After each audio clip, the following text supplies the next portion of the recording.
Hey everyone, DJ here, Jumbo Commander YouTube channel, and here are 5 powerful Commander staples that are gonna get more expensive in the next year. Magic the Gathering is an incredibly expensive game, especially Commander. I mean, a couple Commander decks can rack up to be hundreds if not thousands of dollars. So how do we play the coolest cards without spending all the money?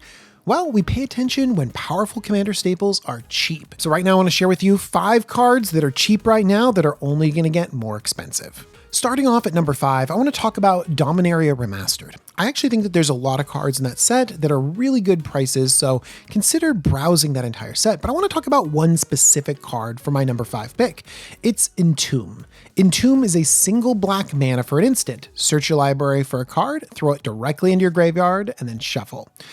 So what is this tutor? You don't even get the card in your hand, you just immediately throw it away. How is that powerful? How is that good? A lot of people have a narrow view of Entomb. They think it only really belongs in Reanimator decks, and it does belong in Reanimator decks. It's incredibly good for putting your best creature straight in your graveyard so you can cheat it into play. But the graveyard is actually a place where we can cheat a lot of things onto the battlefield, and Entomb is special that it can put the big powerful spell into your graveyard, or put the special enabler into your graveyard. Honestly, it gives you kind of what you need right where you need it. And now for the price. Right now, I'm getting a version of Entomb and actually a retro frame Entomb into my cart, both for $5. The next thing I want to talk about is One with the Multiverse. It's a powerful 8 mana enchantment. It's got Commander written all over it.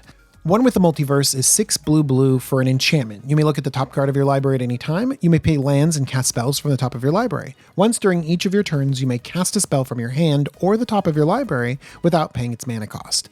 This is an interesting combination of Future Sight and Omniscience. Of course, Omniscience costs way more, but you can kind of storm off by casting everything for free. This is more of an interesting value enchantment, which means that it's not going to probably command the high price tag of Omniscience, but I'm finding copies right now for $4. That's pretty good.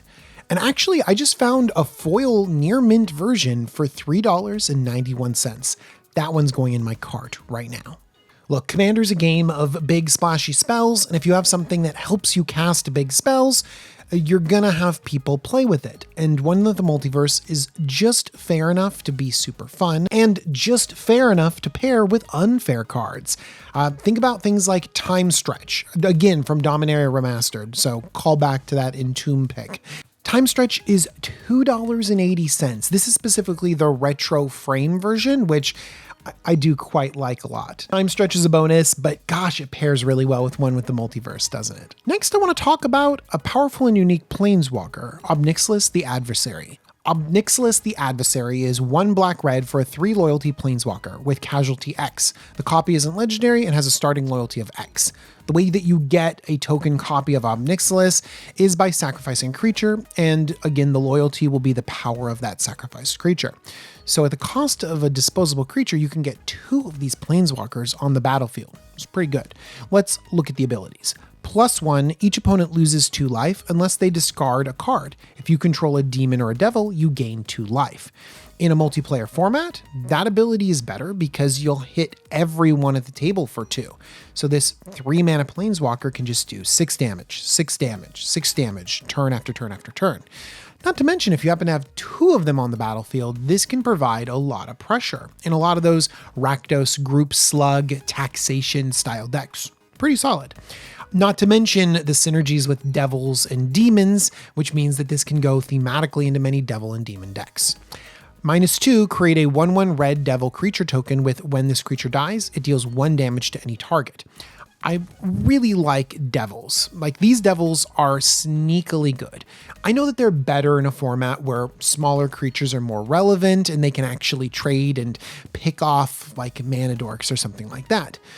But those extra damage actually matter a lot when we have multipliers in this format. Like Torbrand is a big one where a devil can be sacrificed and deal 3 damage instead of just 1. Not to mention the +1 with Torbrand would do 4 to each opponent. That's a lot of pressure right there. Let's actually talk about the ultimate because it's very reasonable to get to. It's a -7. Target player draws 7 cards and loses 7 life. That is an activation of Gristlebrand banned in Commander. I want to pay 7 life and draw 7 cards so badly. And granted, ticking up from 3 to 4 to 5 to 6 to 7 and then back down again, whew, that's going to be rough. But sacrificing a 7 power creature to immediately turn it into 7 cards, that is very doable. So I think that this ultimate is way more attainable than you might think. I can see a lot of homes where Ob Nixilis would fit in nicely. And I also think that creating a token copy of a Planeswalker that's not legendary is a space that can be abused. And so I just always want to be aware of those types of things because I feel like token copies of powerful Planeswalkers can be really cool. So we'll just pay attention to that to be broken in the future. I got a copy of Ob Nixilis in my cart for $3.23. And coincidentally, a foil version is just $4. Actually, that $4 foil version is going into my cart right now. All right, I'm going to give another shout out. I felt like I could only pick one Planeswalker in this top 5, but I feel like I really need to talk about Professor Onyx, a 6 mana, 5 loyalty Liliana in disguise. Professor Onyx has Magecraft. Whenever you cast or copy an instant or sorcery spell, each opponent loses 2 life and you gain 2 life. That's that same powerful taxation effect, but tied to spell casting. I mean, this is like an active Tendrils of Agony. So when you storm, you could just do a ton of damage. Not to mention its combos with like a Chain of Smog and stuff like that. So there's abusable parts of this card. +1, you lose 1 life. Look at the top 3 cards of your library, put 1 on your hand, the rest into your graveyard. Great job to find what you want and dump the things you don't. -3, each opponent sacrifices a creature with the greatest power among creatures that player controls. An Edict, not really worth 6 mana. And then -8, each opponent may discard a card. If they don't, they lose 3 life. Repeat this process 6 more times. Yep, another version of Torment of Hailfire, a known win condition in black. All relatively powerful, but really it's that Magecraft, that static ability. I like to think of Professor Onyx as like an enchantment that's more delicate that I have to protect.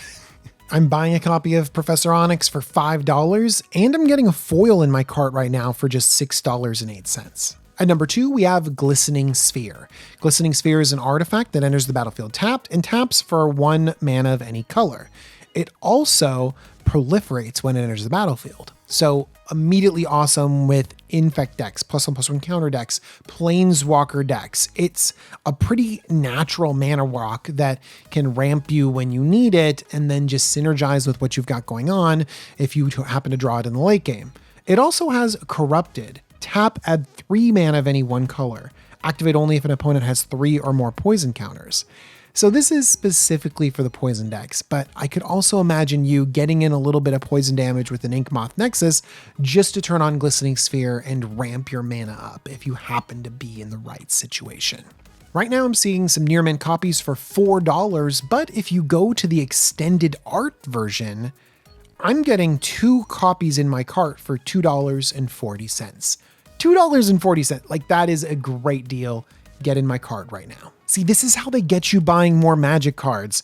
I have to buy this Containment Grafter for 87 cents. I'm pretty sure I have to buy 3 of them for 87 cents. Gosh, geez.